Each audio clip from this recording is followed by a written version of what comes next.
Ethan Cole's office was as cold and flawless as the man himself. Glass walls framed the Manhattan skyline, matte black shelves lined the walls with military precision, and a single silver clock ticked steadily, marking every second like a metronome. Everything in the space screamed control. No clutter, no color, no surprises. Ethan was tall, clean-shaven, and always dressed in a perfectly tailored charcoal suit. At 38, he ran Cole Innovations like a seasoned general, strict, distant, and undeniably effective. Among the upper management, there were rules everyone knew, rules never written down, but followed religiously. No lateness, no small talk, no bright colors, and most of all, no distractions. And in Ethan's definition, distractions included curvy women. This unspoken rule, drilled into him by a mother who once ruled the fashion world with sharp cheekbones and sharper opinions, had kept Ethan's professional world sterile, predictable, and tightly controlled. That morning, his assistant's voice crackled through the intercom. "Your 11 a.m. interview is here, Mr. Cole. Her name's Naomi." Ethan glanced up from his tablet, expression neutral. "Naomi Parker?" "Yes. Harvard MBA. Fluent in French and Mandarin. 6 years at a Fortune 500 company.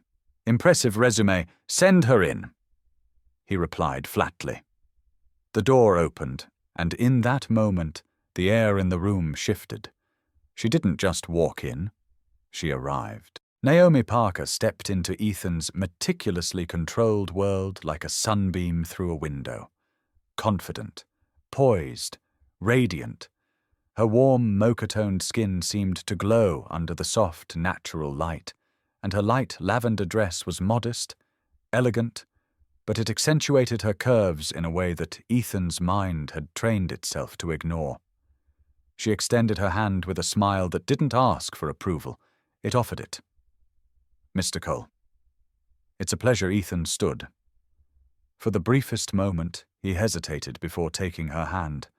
Her grip was firm, warm, grounded. He pulled away almost immediately, as if burned. "Miss Parker," he said curtly, motioning to the chair. "Let's begin." She sat down with quiet grace, her curly hair pulled into a neat bun, makeup subtle but flawless. He tried not to stare. He failed. She noticed, of course, but didn't let it show. "Your resume is impressive," Ethan said, flipping through the pages robotically. "Why leave a secure position to apply for an executive assistant role here?" Naomi leaned forward slightly. "Because I want to observe a different kind of leadership. One where excellence is expected, not requested. Your reputation precedes you, Mr. Cole." He raised a brow, leaning back slightly. That answer was both flattering and strategic. He hated how much he liked it. "And what makes you believe you can thrive under my expectations?" he asked. She met his gaze, unflinching. "Because I don't break under pressure." "I break pressure apart." For the first time in years, Ethan smiled. It was faint, almost imperceptible, but it was there. After she left the room, Ethan remained seated, still. His assistant, Marlene, re-entered moments later. "Well?" she asked. "She's different," he replied, adjusting his cuffs. "Different good or different HR lawsuit?" "Hire her," he said without hesitation. Marlene blinked. "Wait, what? I thought you'd—" "Trial basis. 2 weeks. If she doesn't fit, she's out." But deep down, Ethan already knew Naomi Parker wasn't the one who might not fit. He was. The first week was a study in self-control. Naomi was flawless, not in a robotic, polished way, but in the way excellence seemed to flow out of her naturally. Every calendar invite was sent 10 minutes early. Every file was color-coded and tabbed in ways Ethan didn't even know he needed. She adjusted the lighting in his office without being asked, eliminating the headaches he often got from screen glare. She even started keeping mint tea stocked in the executive lounge, just like his late grandmother used to. He found himself looking forward to her briefings and watching her when she wasn't looking. But it wasn't just attraction. It was disruption. Naomi challenged his comfort zone just by existing in it. She didn't apologize for her body, her background, or her brilliance. One afternoon, as they left a strategy meeting, Ethan found himself walking beside her, not ahead. "You handled that investor objection well," he said casually. Naomi glanced at him with a hint of a smile. "Thank you. I figured you were about to tell him off, but that wouldn't be your brand." "My brand?" Ethan asked, amused. "I read people fast," she said. "Your brand is power with polish, controlled, never chaotic." He stopped walking, intrigued. "And yours?" She turned to him, eyes sparkling. "My brand?" Fire wrapped in silk. He stared a second too long, then cleared his throat and turned away. By the second week, the office buzzed. People noticed Ethan seemed less icy, that his gaze lingered longer when Naomi spoke, that he asked her opinion on matters no assistant usually touched. Of course, whispers followed. Marlene voiced what many thought during a closed-door meeting. "You like her?" she said bluntly. "She's efficient," Ethan replied without looking up. "She's also curvy, Ethan, which you famously avoided. So either change the rule or fire her before you make a fool of yourself." He snapped his laptop shut. "She's here because she's good." Period. Marlene crossed her arms. "Be honest with yourself. That woman isn't just under your skin, she's rewriting it." That evening, Naomi knocked on his office door, her coat draped over her arm. "You forgot to sign off on the Macmillan proposal," she said, holding out a folder. Their fingers brushed as he took it. For a moment, too long. "Anything else?" he asked quietly. She tilted her head, a knowing smile playing on her lips. "You look like a man fighting a civil war inside himself." He blinked. "I've seen it before," she added softly. "Just don't let your fear win." And then she left. Ethan sat alone with the folder, the silent office, and a realization that terrified him. He didn't want her to leave. Ethan Cole didn't sleep that night. He sat in his penthouse overlooking Manhattan, the city glowing beneath him like a restless ocean of lights. A glass of scotch sat untouched beside him. But all he could hear was Naomi's voice echoing in his head. "Don't let your fear win." Fear. The word hung in the air like smoke. Ethan Cole didn't fear anyone. He'd built a reputation on control. His mind was sharp, his walls impenetrable. But what gnawed at him now wasn't fear of Naomi. It was fear of what she made him feel. Naomi Parker had become the exception to every rule he'd ever lived by. And it terrified him. The next morning, Naomi arrived early, as always. A blush-toned blouse and high-waisted charcoal skirt framed her figure in a way that was entirely professional, yet impossibly distracting. She greeted him with her usual confident warmth, eyes bright, voice smooth like warm honey. Ethan forced his responses to remain clipped and formal. He couldn't afford to slip. But by mid-week, the walls of Cole Innovations began to shake. A major client's project had gone sideways, a vendor had failed to deliver critical components, and a multi-million-dollar launch Ethan had promised investors was on the brink of collapse. The boardroom buzzed with blame, panic, and finger-pointing. Ethan's jaw tightened as frustration bubbled beneath his surface. Midway through the chaos, he excused himself and stepped into the executive lounge. Naomi followed. She found him standing near the window, rubbing the bridge of his nose. "Too much caffeine," he muttered. Without missing a beat, she handed him a bottle of water. "Try breathing instead." He blinked. "What?"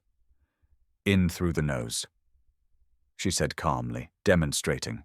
"Hold, and out through the mouth." Her presence was steady, grounded. Against his better judgment, he mirrored her movements. Slowly, the tension in his chest loosened. "You always walk into a room like you own it," he said suddenly, his voice softer. Naomi raised a brow. "Is that a compliment or a critique?" "A compliment," he admitted. "I just don't understand how someone like you never seems rattled." Her smile faded into something thoughtful. "Because I had to learn how to be the calm in the storm," she said quietly. "Being a curvy biracial woman in boardrooms full of men like you. You either shrink or you stand taller." He didn't reply. He just looked at her, not in the calculating, distant way he used to, but like he was truly seeing her for the first time. That night, they stayed late at the office, finalizing a revised launch plan. The sky outside had faded to a deep navy blue. Naomi sat barefoot on the couch, one leg tucked under her as she typed rapidly. Ethan sat nearby, eyes flicking between documents, and to her, more often than he cared to admit. "Why did you really leave your last job?" he asked suddenly. Naomi paused. "The real answer? Yes. My boss," she said finally. "Brilliant man. Publicly supportive. Told me I had the perfect resume, but not the right look to represent the company." Ethan's chest tightened. "He actually said that?" "Not in so many words, but I got the message." He leaned forward. "And yet, you still walked into my office knowing my reputation." "I did," she replied calmly, "because I wanted to challenge your type. And maybe, just maybe, you'd surprise me." A charged silence filled the room. "You have," she added softly, almost a whisper. "That did it." Ethan stood, hands in his pockets, pacing. "Naomi." She waited, composed. "I don't know what this is," he admitted, "but it's not professional." "No," she said quietly. "It's not. And it's definitely not what I planned." He turned toward her, voice low. "I'm not the kind of man who should want someone like you." She stood too, tall and radiant. "Then maybe you should stop trying to be the man you used to be." She picked up her bag and walked out, without waiting for permission or explanation. The next morning, her desk was empty. Ethan's heart dropped as he found a neatly folded note on her chair. "Greater than Mr. Cole. You were right. This isn't professional, so I'll bow out gracefully before we cross a line we can't uncross. Thank you for the opportunity. Naomi Parker." He read it twice. The air in the office felt colder, emptier, as if her absence had pulled the oxygen out of the room. Over the next few days, the entire team felt the shift. Ethan reverted to silence and distance, but this time, it wasn't power. It was pain. He snapped at minor errors, skipped meetings, and barricaded himself in his office. Marlene confronted him on Friday. "You lost something good," she said flatly. "She quit." "You let her walk." Marlene shot back. "She broke the rules." "No," she said firmly. "She broke you." And that's exactly what you needed. By Sunday night, Ethan sat on his terrace scrolling through Naomi's LinkedIn profile, debating whether it would be inappropriate to call. That's when he saw it. A charity gala invitation. Empower Her, celebrating women of color in leadership. Keynote speaker, Naomi Parker. His heart skipped. Without hesitating, he made one phone call. The gala was packed with influential names, glamorous dresses, and the hum of champagne flutes clinking under chandeliers. Ethan arrived in a navy suit, blending into the crowd like a wolf in foreign territory. And then he saw her. Naomi stood on stage beneath soft lights, wearing a deep wine-red gown that draped around her like art. Her curls were down, her voice strong and smooth. "When I walk into a room," she said to the crowd, "I bring more than curves or color. I bring clarity. I bring the strength to claim space that wasn't built for me, but now can't stand without me." The audience erupted in applause. Ethan couldn't breathe. As she descended the stage, their eyes locked. For a moment the noise of the gala faded. He stepped forward. "You weren't wrong," he said softly. Naomi tilted her head, guarded. "About what?" "About me. About needing to stop being who I was." She folded her arms, not angry, but cautious. "So, who are you now?"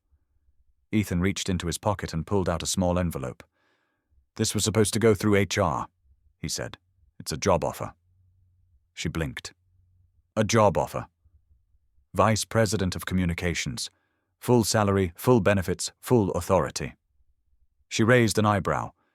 "And what makes you think I'd say yes?" He stepped closer. "Because you weren't just the exception. You were the lesson." "And I finally learned it." Naomi didn't speak for a long moment. Then, slowly, she smiled. "I'll think about it." Naomi hadn't said yes. Not yet. 5 days passed. Ethan checked his phone more often than he'd ever admit. No calls, no texts, no answer. He'd offered her power, position, a chance. But Naomi Parker didn't need chances. She created them. On the 6th day, Ethan returned to his office to find a white envelope on his desk. "Mr. Cole, I don't want a title you gave me out of guilt. I don't want a job created to fix your mistakes. I want to know, if I never walked into your office again, would I still matter to you? NP." His hands tightened around the letter as memories flooded him. Her voice in meetings, her laughter in late nights, her presence cracking the walls he'd built for decades. He'd spent his life chasing perfection. Now he just wanted her. And she wasn't asking for another job. She was asking for the truth. The following Saturday, Ethan disappeared from the city. No board meetings, no investor calls, no meticulously structured calendar. He drove 4 hours up the coast to his secluded beach house, a place he hadn't visited in years. The waves crashed against the shore as he stood on the porch, the wind biting through his shirt. In his hand, he held Naomi's letter. Her words burned deeper than any corporate failure ever had. Greater than, "Would I still matter to you?" For the first time in his life, he had no strategy, no script, no power move. Just one undeniable truth. He missed her. Meanwhile, Naomi spent that weekend walking through her favorite bookstore downtown, pretending to read, though her mind kept wandering. She'd built a career on clarity and strength, but when it came to Ethan, things weren't so clear. He wasn't like the others. He wasn't trying to own her. He was trying to understand her. Still, she couldn't risk being just another exception that would eventually be discarded. That Sunday evening, just as the sun was dipping below the skyline, Naomi's phone buzzed. Unknown number. She hesitated, then answered. "Naomi." His voice came through, rawer than she'd ever heard it. "Come to the beach house." She almost laughed. "That's not exactly around the corner." "I'll send a car." "A helicopter if I have to," Ethan replied, without missing a beat. "Please." There was a pause. She didn't say yes, but she didn't say no either. The next afternoon, Naomi stepped out of a black car and onto the winding wooden path that led to Ethan's coastal home. The salty air wrapped around her, the roar of the waves growing louder with each step. Ethan was waiting on the porch, hands shoved in his pockets, like a man about to confess everything he'd ever hidden. She stopped a few feet away. "So, this is where the great Ethan Cole hides when the world gets too loud." He gave a faint, almost self-deprecating smile. Something like that. They stood in silence, the tension between them shifting, not sharp and electric like in the office, but softer, heavier. Ethan took a step closer. "You asked me if you'd still matter if you never walked into my office again," he said quietly. "The answer is yes. You matter. More than any title, more than any deal. I don't want you as a VP. I don't want you as an employee. I just want you." Naomi's heart thudded, but she didn't move. "Do you even know what that means?" "It means," he said, voice firming, "that for once in my life I'm not thinking about consequences. I'm thinking about what I can't stand to lose." She exhaled slowly, eyes glistening. "You built an empire on rules, Ethan. I won't be the woman who fits in between them." "Then help me rewrite them," he said. Inside the house, the world felt still. She walked over to the floor-to-ceiling windows overlooking the ocean, waves crashing rhythmically as if echoing their heartbeat. Ethan followed, keeping his distance, letting her breathe. "You know," Naomi began softly, "when I first walked into your office, I told myself not to get attached. You were everything I avoided. Power, distance, control." She turned to face him. "But you saw me."